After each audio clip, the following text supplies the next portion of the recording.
স্কুলে ভর্তি হই। অনেকেই জানে আমি তখন নিজেকে মেনটেনেন্স করতে পারছিলাম না যে আসলে আমি কিভাবে এদের সাথে মানিয়ে নেব, কিভাবে এদের সাথে খাপ খেয়ে চলব। সেই দুর্দিনে আমার এই শিক্ষকগণ বিশেষ করে আমার একটা স্যারের কথা খুবই মনে আসছে, আমার আবুল স্যারের কথা। এই আবুল স্যার আমার যেভাবে এখানে গাইডলাইন দিয়ে রাখছিল আমি কোনোদিনও তাকে ভুলতে পারবো না। সমস্ত কাজে আমার স্যারেরা আমাকে হেল্প করছে। আমার আরেকজন স্যার ছিল মুজিদ স্যার। আমি তো এই যে আজকে যেমন অনুষ্ঠান করেছি, এই অনুষ্ঠানগুলো আমি করতাম স্যারেদের সাথে, সবসময় এরকম শেয়ার করতাম। সবসময় স্যারেদের নিয়ে আমি এদিক ওদিক ট্যুর করার চেষ্টা করতাম। একবার মনে আছে, একবার গিয়েছিলাম মহেস্থানগড়, তখন তো ডাইন পিটে ছিলাম, তখন মেয়েরাও এবার হয়তো সম্ভবত গিয়েছিল না। আমার ভালো মনে আছে, কৌতূহল ছিল মনের ভিতরে, অনেক অনেক জানাশোনা, অনেক ওই সময় কেবলে জানাশোনার একটা সময় ছিল, পার করতেছিলাম। তা আমরা এখান থেকে যখন এই গড়াই সেতুতে উঠলাম, আমাদের ওই সময় সেতু ছিল শুধু ট্রেনের লাইনটা ছিল, হার্ডিন ব্রিজটাই শুধু ছিল, আর নিচে দিয়ে আমাদের ফেরি যেত। কি দুর্ভাগ্য বিষয়, আমরা তো বুঝিনি আসলে। এখন আমি চিন্তা করি যে আমরা কি করছিলাম, আমরা মানে আমাদের গাড়ি চলে গেছে ফেরিতে, সবাইকে নিয়ে চলে গেছে, আর আমরা কয়েকজন ওই যে এই পাশে ব্রিজ দোলই পার হচ্ছি, আমরা জানি না যে কখন ট্রেন আসবে, এর সময়সূচি কি, এর কি কুফল আছে, কিছুই আমাদের জানা ছিল না। এক পর্যায়ে ফেরি পার হয়েছে, গাড়ি ওই পাশে গিয়েছে। এবার আমাদের সবাইকে আমার স্যারেরা বুঝে নিচ্ছে যে সবাই আছে কি না। এবারটা দেখে কি যে আমরা কয়জন নাই, গাড়ি ওখানে ওয়েট করলো।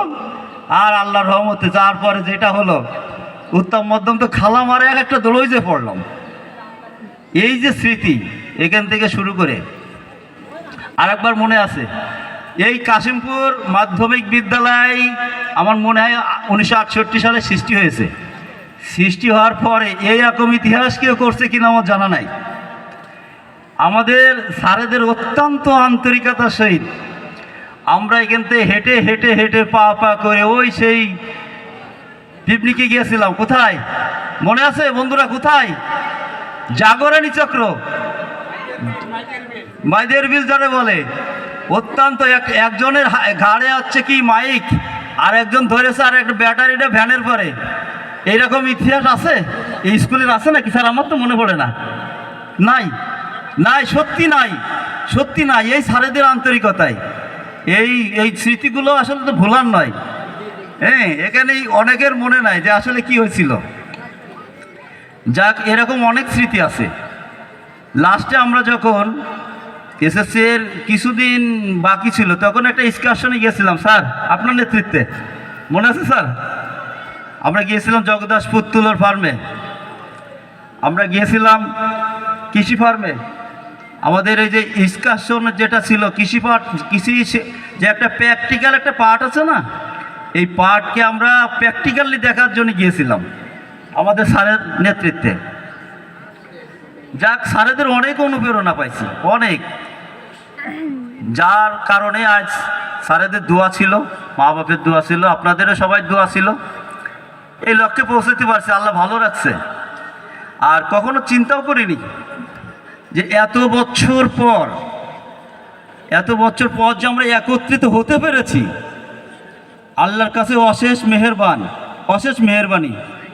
জানি না এরপরে আর আমাদের কারোর সাথে দেখা হবে কি হবে না।